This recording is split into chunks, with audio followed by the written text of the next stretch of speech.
Welcome back. You are still watching Morning Live, and of course we're kicking off our Follow the Sun campaign on the show, just taking a look at all the exciting places around South Africa. But right now in this sport hour, I am joined by Proteas right arm medium fast bowler, Tumi Sekhukhune. Yeah. Did you expect that middle name to come through? No, right? Yes, thank you for having me. It's an absolute pleasure. Tumi, let's talk about coming back from the recent World Cup. How was that experience for you, particularly just the emotions that you guys had to go through as a team, from losing the first game to then just winning, getting to the final, hope is revived, hope is alive, and then just losing it at the end. How was that change room and that camp for you? I think firstly, it's an honor to represent my country in such a huge stage in the World Cup. And I think, I was very excited going into the World Cup since it was, my second time.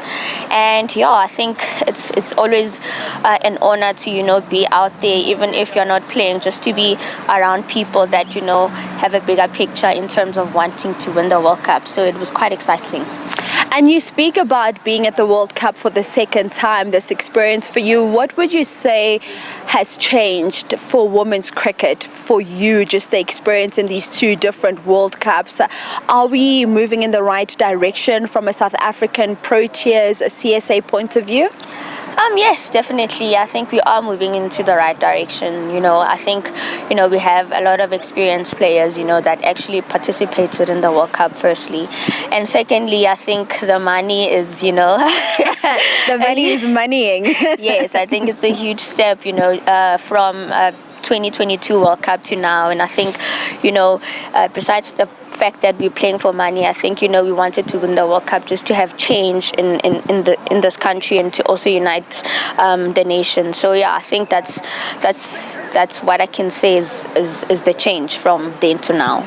And would you say being exposed at that international level is somewhat of an eye-opener in terms of how far South Africa is in comparison to the rest of the world? Let's speak to what you were saying to us off air in terms of just the facilities when you get to India.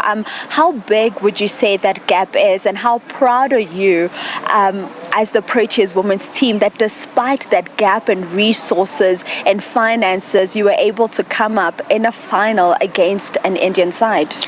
Yeah, definitely. I think, facilities and other things in South Africa has always been an issue. But I think in the last couple of months, I think they've made sure that we get all the facilities that we want, and need. In terms of if we knew that we were going to the subcontinental teams, and they took us to camp in Durban, which are similar conditions, and I think when you get to India, you look at their facilities where they have like an indoor facility with a proper grass net, and I think just not having those facilities but being able to get to the finals was a huge achievement for us, and it's one step closer to maybe lifting the trophy one day. And I think you will probably be part of that generation that gets to lift that trophy for South Africa. Let's talk being back home now. Of course, you're out at the Lions. The work that the Lions has done in aiding the national team, because we looked at this World Cup, we saw 6 Lions players there. They've just really been front runners alongside the likes of the Titans, ensuring that women's cricket develops. Yeah, definitely. I think, we have our guys there, John Olive, who makes sure that we get everything that we need in terms of facilities, clothing, or whatever that we need. And I think, just coming from the Lions, we also have been able to produce Protea players, and also just give the young upcoming girls that push to say that you can still make it in world big stages. And I think we're really appreciative of Lions just giving us that platform. I absolutely love that. Ladies and gentlemen, Tumi Sekhukhune, a young lady from the east of Johannesburg at Davidson, that's really showing the South African girl child that it really is possible. Your dreams are valid. She tried running away from cricket at some point, but of course her talent just led her back to the sport. That's how we wrap up your sport news.